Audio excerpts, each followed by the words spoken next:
তো যারা ফার্স্ট ইয়ারের স্টুডেন্ট আছো তাদেরই এটা ডাউট, কারণ সেকেন্ড ইয়ারে আই হোপ কি এরকম প্রবলেম হবে না, কারণ তোমরা অলরেডি 2-3টে সেমিস্টার এক্সামিনেশন দেওয়ার পর ব্যাপারগুলোর সাথে ফ্যামিলিয়ার হয়ে গেছো। কিন্তু যারা ফার্স্ট সেমিস্টারে আছো, মানে যারা কলেজের পর এটা প্রথম এক্সাম তোমাদের কলেজে, এবার সেখানে একটা হিউজ সংখ্যক স্টুডেন্টের কিন্তু এটা প্রবলেম যে দাদা আমি না ইংলিশ মিডিয়াম থেকে নই, বা আমার ইংলিশ অতটা স্ট্রং নয়, বা এর সাথে এটাও হতে পারে আমি পরীক্ষায় কিভাবে লিখবো ইংলিশে, বা পুরো অত যে মানে অত পেজেস যে আমাকে ভরাতে হবে খাতায় লিখে, সেটা কিভাবে করব আমি বুঝতে পারছি না।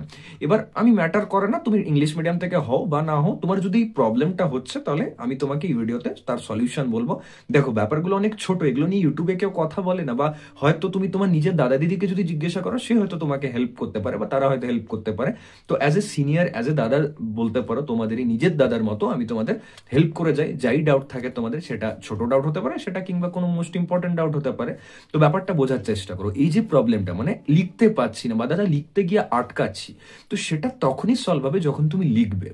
মানে কি, মানে দেখো যখনই তুমি পড়তে বসবে না বা বসো না বসো, চেষ্টা করো এটা অভ্যেস করা যে খাতা নিয়ে বসার, খাতা পেন নিয়ে অলওয়েজ বসবে এবং চেষ্টা করবে লিখবার। কারণ দেখো আমরা না অলস by default, day by day না আমরা আরো বেশি না মানে লাইক একটা হয়ে গেছে না ল্যাদ খাওয়ার মতো। ও একটু রিডিং দেখে নিলাম, একটু ভিডিও দেখে নিলাম, আজকে ভিডিও কেন এত ফেমাস, আজকে কোর্স কেন এত ফেমাস, আজকে তোমরাও যে আমার কোর্সেস নিচ্ছ, সৌরভ চক্রবর্তী প্লে স্টোরে যে অ্যাপ আছে সেখান থেকে ডিরেক্টলি কন্টেন্ট পেয়ে যাচ্ছ, কেন মানে আমাকে কেন পে করছো? তার কারণ হচ্ছে তোমাদের মধ্যে ওই ল্যাদ ব্যাপারটা চলে এসছে, তোমরা অলস হয়ে গেছো। নিজের যে এফর্টস দিয়ে খুঁজবে গুগল, ইউটিউব, এআই, এদিক ওদিক বই ঘেটে যে খুঁজবে, সেটার অত ধৈর্য নেই, অত পেশেন্স নেই তোমাদের মধ্যে। ঠিক আছে, চলো তোমরা আমার এখান থেকে পড়ছো, কন্টেন্ট নিয়ে ভালো লাগছে, তোমাদের কনফিডেন্স আসছে, বুঝতে পারছো, ইন্টারেস্ট আসছে, কালারফুল লাগছে, সব ওকে। বাট একটা ব্যাপার যে পরীক্ষায় খাতাতে তো নিজেকে লিখতে হবে, ওটা তো এরকম নয় যে দাদা আমি তোমাকে পে করছি তুমি লিখে দিয়ে আসো পরীক্ষাতে, ওটা তো নয়, তোমাকে নিজেকে লিখতে হবে। So try to understand this thing, কি চেষ্টা করো খাতা পেন নিয়ে বসে বড় কোশ্চেনের আনসার যেমন ছোটবেলায় লিখতে না টেস্ট পেপার নিয়ে পর, বা অঙ্ক করতে পাতার পর পাতা মজা লাগতো না, তো এই সেম ব্যাপার যেন এখনো আসে। এটা পরে গিয়ে অনেক হেল্প করবে তোমার। আমি তোমাকে বলছি যে কোনো কম্পিটিটিভ এক্সামিনেশন বা যে কোনো এক্সামের যখন প্রিপারেশন করবে না, এই যে লেখার অভ্যেস, আমি এখনো মানে আমার কাছে এত খাতা রাখা আছে, তোমার কোনো ইমাজিনেশন হবে না, ঠিক আছে?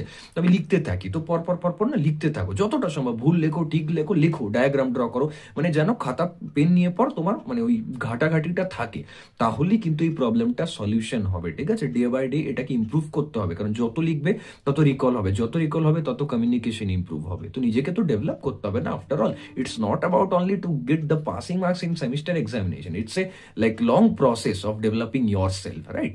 So try to understand. দেখা হচ্ছে নেক্সট ভিডিওতে। এরকম ইম্পর্টেন্ট ডাউটস যদি কারো থাকে নিশ্চয়ই কমেন্ট করবে, আর Sourav Chakraborty play store app আছে, গিয়ে পর কোর্স এনরোল হয়ে পড়াশোনা শুরু করে দাও। Thank you.